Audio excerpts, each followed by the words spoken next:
குழந்தை அழுகையை நிறுத்த 5 டிப்ஸ். நீங்க ஒரு நியூ மதரா இருக்கீங்க, உங்கள்ட்ட ஒரு நியூ பார்ன் பேபி இருக்காங்க அப்படின்னா எப்ப பாரு அழுதுட்டே இருக்காங்க, எதுக்குத்தான் அழுகுறாங்க எனக்கு புரியவே இல்லை அப்படின்னு நீங்க நினைக்கிறீங்களா? இந்த மாதிரி அழுகுறது அவங்களுக்கு வேற ஏதோ வலியோ இல்ல வயிறு வலி இந்த மாதிரி ப்ராப்ளம் எதுவும் இருக்குமோ, சீரியஸான ப்ராப்ளமோ அப்படின்னு நீங்க பயந்துட்டு இருக்கீங்களா? இந்த மாதிரி குழந்தை அழுகுறது நார்மலா இல்ல எப்பப்பெல்லாம் நம்ம அதை பத்தி ஒரே பண்ணணும், ஸ்டாப் பண்றதுக்கு டிப்ஸோ இல்ல ட்ரிக்ஸோ தேடிட்டு இருக்கீங்கன்னா இந்த வீடியோ உங்களுக்காக தான். இந்த வீடியோவை முதல்ல இருந்து கடைசி வரை ஸ்கிப் பண்ணாம பாருங்க. அப்பனாதான் நான் சொல்ல போற ஒவ்வொரு டிப்ஸுமே உங்களால நோட் பண்ணி வச்சுக்க முடியும். உங்க குழந்தைகள் ரிலேட்டடான டவுட்ஸோ இல்ல பிராக்டிக்கல் டிப்ஸோ உங்களுக்கு தெரிஞ்சுக்கணும்னு நினைச்சீங்கன்னா நம்ம சேனலை சப்ஸ்கிரைப் பண்ணி வச்சுக்கோங்க. உங்க ஃப்ரெண்ட்ஸோட ஷேர் பண்ணி வைங்க. அப்பனாதான் நிறைய மதருக்கு நம்மளுடைய சேனல் ரீச் ஆகும். நான் டாக்டர் திவ்யா ராமமூர்த்தி, ராமநாதபுரத்தில் 40 வருடத்துக்கும் மேலாக மருத்துவ சேவையில் சிறந்து விளங்கும் சத்திய மருத்துவமனையில் குழந்தைநல மருத்துவராகவும் உணவு ஆலோசகராகவும் இருக்கிறேன்.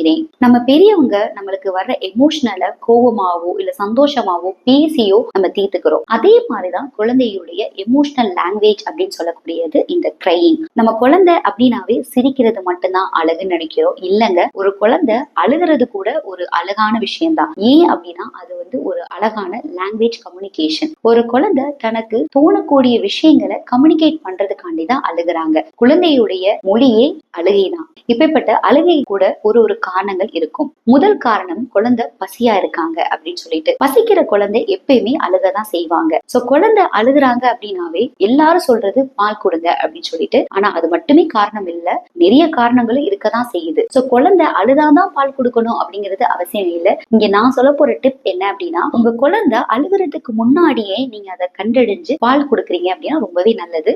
குழந்தை அம்மா பக்கம் திரும்புவாங்க. குழந்தை அவங்களுடைய வாயை ஓபன் பண்ணி பசிக்கிற மாதிரி காமிப்பாங்க. இல்ல கையை வாய்க்குள்ள விரல் விட்டு ஆட்டுறது, இந்த மாதிரிலாம் சில இண்டிகேஷன்ஸ் கொடுப்பாங்க. எனக்கு பசிக்குது, எனக்கு பால் கொடுங்க அப்படின்னு சொல்லிட்டு அதை கண்டுபிடிச்சு பால் கொடுத்துட்டீங்க அப்படின்னா ரொம்பவே நல்லது. குழந்தை ரொம்ப அழுகணுங்கிறது வெயிட் பண்ணணும் அவசியமே இல்லை. ரெண்டாவதா குழந்தைக்கு தூக்கம். பெரியவங்க நம்ம எப்படி தூக்கம் வந்த பிறகு கண்ணை கசக்குறோம், இல்ல ரொம்பவே டயர்டா ஃபீல் பண்ணுவோம், இல்ல ரொம்ப இரிட்டபிளா ஃபீல் பண்ணுவோம். அதே மாதிரிதான் குழந்தைக்குமே அவங்களுக்கு ஒரு தூக்கம் வருது அப்படின்னாவே அவங்க அழுது அதை காமிப்பாங்க. சோ முக்காவாசி குழந்தைங்க தூங்குறதுக்கு முன்னாடி பயங்கரமா அழுதுட்டு ஒரு ஆர்ப்பாட்டமே பண்ணிட்டு தான் தூங்குற மாதிரி இருக்கும். இது ரொம்பவே நார்மல் தான். மூன்றாவதா குழந்தைக்கு ரொம்ப அன்கம்ஃபர்டபிளா இருக்கு அப்படின்னா, நிறைய குழந்தைங்க யூரின் பாஸ் பண்ண பிறகு இல்ல யூரின் போறப்பே பயங்கரமா அழுவாங்க. ஏன்னா அது ஒரு புது வகையான சென்சேஷன். அதை குழந்தைக்கு எக்ஸ்பிரஸ் பண்ண தெரியாம அழுக மூலதான் எக்ஸ்பிரஸ் பண்ணி பார்ப்பாங்க. சோ உங்க குழந்தை அழுகுறாங்க அப்படின்னா அது ஒன்லி பாலுக்கு மட்டும் இல்லாம அதை சுத்தி பாருங்க. ஒரே கிளாத் நினைஞ்சிருக்கு அப்படின்னா நீங்க அந்த கிளாத்தை மாத்துறது இல்ல டைப்பர் எல்லாம் நீங்க மாத்துறீங்க அப்படின்னாவே நிறைய குழந்தைங்க சமாதானம் ஆயிருவாங்க. நாலாவதா குழந்தை போர்டா ஃபீல் பண்றது. குழந்தை வயிற்றுல இருக்கிறப்பயே ஒரு சூட்டோட அம்மாவுடைய சூட்டு இல்ல அம்மாவுடைய எமோஷனல் சப்போர்ட்டோட தான் இருந்துட்டு இருப்பாங்க. அதே தான் வெளியே வந்த பிறகு எதிர்பார்ப்பாங்க. தன்னை சுத்தி ஒரு ஆட்கள் இருக்கணும், சுத்தினா அந்த ரூம்ல இருக்கணுங்கிறத தாண்டி பக்கத்திலே உட்கார்ந்து இருக்கணும், ஒரு எமோஷனல் டச் இருக்கணும், பக்கத்துல அம்மாவோட கான்டாக்ட்ல ஸ்கின் டு ஸ்கின் கான்டாக்ட்ல இருக்கணும் அப்படிங்கிறது தான் உங்களோட மேக்சிமம் நீடாவே இருக்கும். சோ அதை நீங்க கொஞ்சம் தள்ளி போய் உட்கார்ந்துருக்கீங்க அப்படின்னாலும் இல்ல நீங்க ஒரு இடத்துல வச்சுட்டு நீங்க கொஞ்சம் தள்ளி உட்கார்ந்துருக்கீங்க அப்படின்னாவே அவங்களால ஃபீல் பண்ண முடியும். சோ அது கூட அவங்க போர்டா ஃபீல் பண்ணி அழுக ஆரம்பிச்சிருவாங்க. சோ யாராவது ஒருத்தவங்க பக்கத்துல இருக்கணும், ஸ்கின் டு ஸ்கின் கான்டாக்ட்ல இருக்கணும் அப்படிங்கிறது அவங்களுடைய தேவையா இருக்கும்.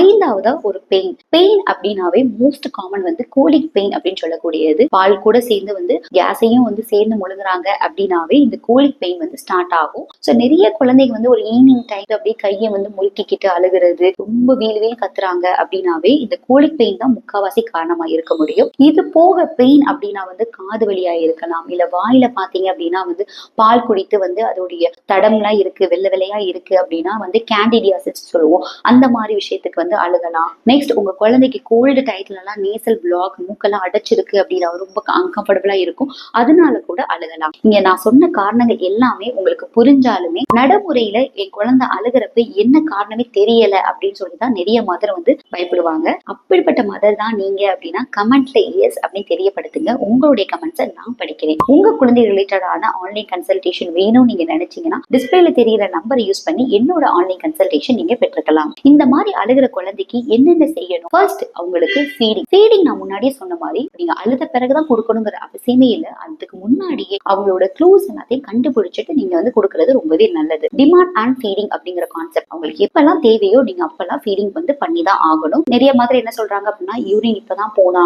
அதுக்குள்ள ஒரு ஹாஃப் அன் ஹவர் ஒன்ஸ் கேட்கறான், 1 hour ஒன்ஸ் கேட்கறான் அப்படின்னு சொல்றாங்க. குழந்தைக்கு எப்ப தேவையோ அப்ப நீங்க கொடுத்துதான் ஆகணும். நெக்ஸ்ட், உங்க குழந்தைக்கு நைட் ரிதம் அப்படின்னு நீங்க செட் பண்ணுங்க. மோஸ்ட் ஆஃப் த குழந்தை வந்து ஈவினிங் டைம் தான் அதிகமா அழுவாங்க. ஸோ தூக்கத்துக்கா இருக்கு அப்படின்னா நீங்க வந்து ஒரு நைட் ரொட்டீன் வந்து நீங்க செட் பண்ணுங்க. பெரியவங்க நம்ம எப்படி ஒரு நாள் ஃபுல்லா வெளியே வேலை பார்த்தோம் அப்படின்னா டயர்ட் ஆகுமோ, குழந்தைக்கும் அவங்களுடைய சின்ன சின்ன அச்சீவ்மெண்ட், மோட்டார் அச்சீவ்மெண்ட்ஸ் கூட ஒரு வேலை தான். அதெல்லாம் பார்த்துட்டு ரொம்பவே அவங்க வந்து ஸ்ட்ரெயினா ஃபீல் பண்ணுவாங்க. ஸோ அதை ரிலாக்ஸ் பண்றதுக்கு நீங்க அழகா வந்து குளிக்க வைக்கலாம். வார்ம் வாட்டர்ல நீங்க வந்து குளிக்க வைக்கிறது ரொம்பவே நல்லது. தூங்குறதுக்கு முன்னாடி நைட்ல வந்துட்டு ஒரு டிம் லைட்ஸ் மட்டும் யூஸ் பண்ணுங்க. நார்மல் ரெகுலரான ஒரு லைட்ஸ் எல்லாம் போட்டுட்டு குழந்தைய வந்து தொட்டில போட்டுட்டோம், அவங்களுக்கு என்ன தெரிய போகுது அந்த லைட் அப்படின்னு நீங்க நினைக்க கூடாது. ஸோ டிம் லைட் வந்து நீங்க ப்ரிஃபர் பண்ணுங்க. அடுத்தடுத்து ஒயிட் நாய்ஸ் அப்படின்னு சொல்லுவோம். அதாவது ரொம்ப சாஃப்ட் மியூசிக், ஒரு சின்ன லல்லாபிஸ் மாதிரி, ஈவன் வந்து ஒரு ஃபேன் சவுண்ட் கூட ரெகுலரா கேக்குது அப்படின்னா கூட அதுவுமே ஒயிட் நாய்ஸ்ல தான் கணக்கு.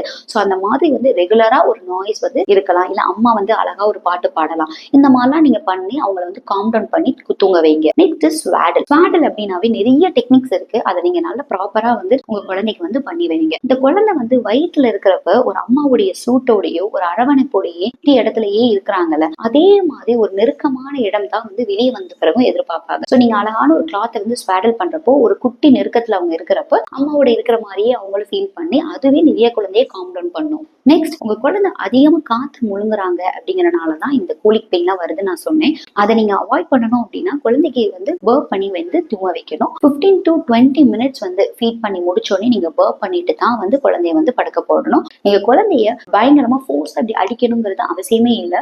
தூங்குது வந்து அழகா இப்படி வந்து மேல இருந்து கீழே வந்து தடவி விட்டீங்க அப்படின்னா கூட ஓகே தான். இதெல்லாம் தாண்டி உங்க குழந்தை பயங்கரமா அழுகுறாங்க அப்படின்னா நீங்க ஒரு டெக்னிக் ஃபாலோ பண்ணலாம். இஷ் அப்படிங்கிற சவுண்டை மட்டும் உங்க குழந்தையுடைய காது பக்கத்துல இருந்து சொல்லிட்டே இருங்க. உங்க குழந்தை அழுகிற அந்த பிச்சை விட உங்களுடைய வாய்ஸ் வந்து கொஞ்சம் அதிகமா இருக்கணும். நிறைய ஸ்டடிஸ் வந்து ப்ரூவ் பண்ணியிருக்காங்க. இந்த சவுண்ட் இஷ் அப்படிங்கிற சவுண்ட் வந்து அவங்கள வந்து ஒரு காம் டவுன் பண்ணு, ஒரு சூதனிங் வந்து பண்ணுது அப்படிங்கிறது. இப்ப நான் சொன்னது எல்லாமே நான் ஏற்கனவே பண்ணிட்டு தான் இருக்கேன், ஆனாலும் என் குழந்தை வந்து பயங்கரமா அழுகுறாங்க அப்படின்னா அது ரொம்பவே நார்மல் தாங்க.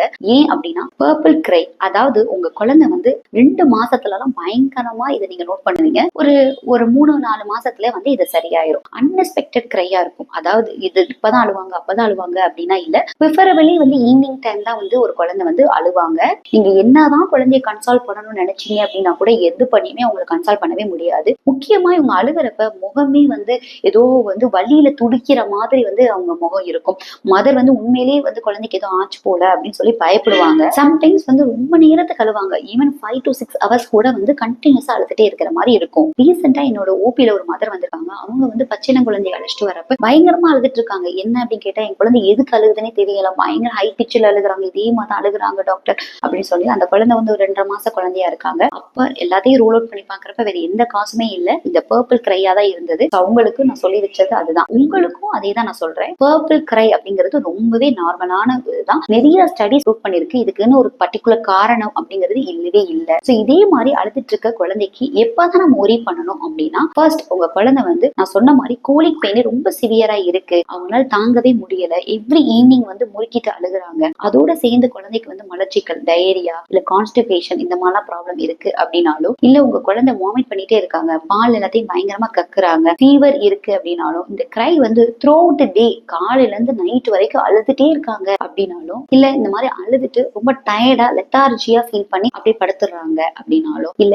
எக்ஸசிவ் ஸ்லீப், அதாவது 4 to 5 மணி நேரம் வந்து தொடர்ந்து படுத்தே இருக்காங்க, பால் எதுவும் குடிக்கவே இல்லை, ஆக்டிவாவே இல்ல, உங்க குழந்தை நார்மல் டேஸை விட இன்னைக்கு கம்மியா தான் இருக்கு அப்படின்னு இருந்துச்சுனாவே நீங்க ஒரு டாக்டர் போய் கன்சல்ட் பண்றது ரொம்ப நல்லது. வேற எதுவும் ப்ராப்ளம் இருக்கா அப்படின்னு சொல்லி நம்ம வந்து பாத்துக்கிறோம். இங்க நான் குறிப்பிட்ட மாதிரி உங்க குழந்தைக்கு கோலிக் பெயினோ இல்ல நேசல் பிளாக் இருக்கு அப்படின்னாலோ, இல்ல ஓரல் த்ரஷ் அப்படின்னு இருக்கு, இல்ல இயர் பெயின் இருக்கு அப்படின்னா இதை நீங்க வீட்லயே சரி பண்ண முடியாது. இதுக்குன்னு நீங்க கன்சல்டேஷன் எடுத்துதான் ஆகணும். உங்க குழந்தையுடைய தலை வந்து தட்டையா இருக்க என்னென்ன காரணங்கள், அதுக்கு வீட்லயே என்ன செய்யணும் அப்படின்னு சொல்லி நான் ஒரு வீடியோவை மேக் பண்ணிருக்கேன். வீடியோவை ஃபர்ஸ்ட் கமெண்ட்ல கொடுத்திருக்கேன், கிளிக் பண்ணி பாத்துக்கோங்க.